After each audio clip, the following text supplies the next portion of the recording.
1 in 5 middle school and high school students reported being bullied by another student, according to the National Institute of Child Health and Human Development.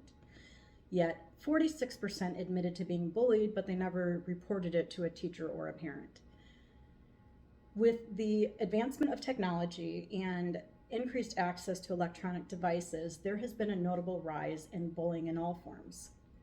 Today, we're going to examine those types of bullying: physical, verbal, social or relational, and cyberbullying, and gain an understanding of their characteristics.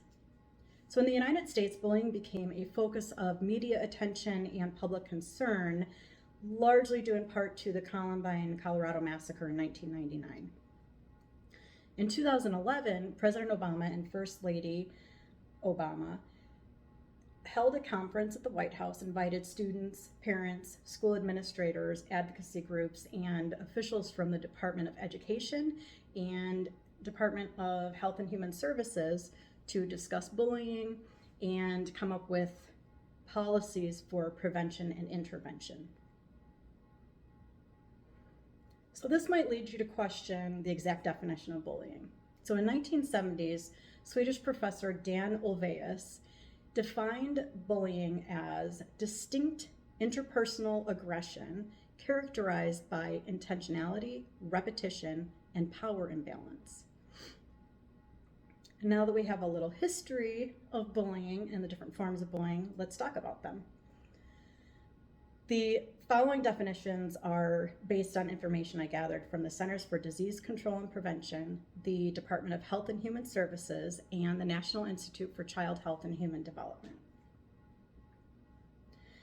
So physical bullying involves using physical aggression to hurt or harm someone or intimidate somebody. Types of physical bullying include bodily harm or damage to personal belongings. For example, hitting, kicking, tripping, pushing, hair pulling, and even spitting. Examples of damage to personal belongings include tearing up somebody's homework or smashing their cell phone to the ground, defacing their school locker, or marking up their clothes. Like physical bullying as a form of intimidation, verbal bullying can be just as damaging and is the most common form of bullying according to the CDC.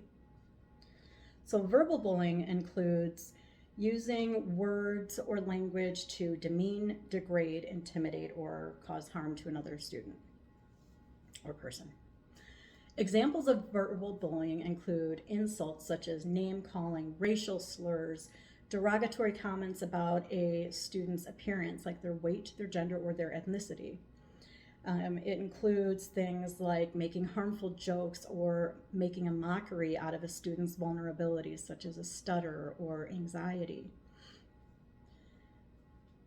Now, the next type I will discuss is social or relational bullying. It is similar to verbal, where it uses words. However, the intention behind it is different than verbal bullying.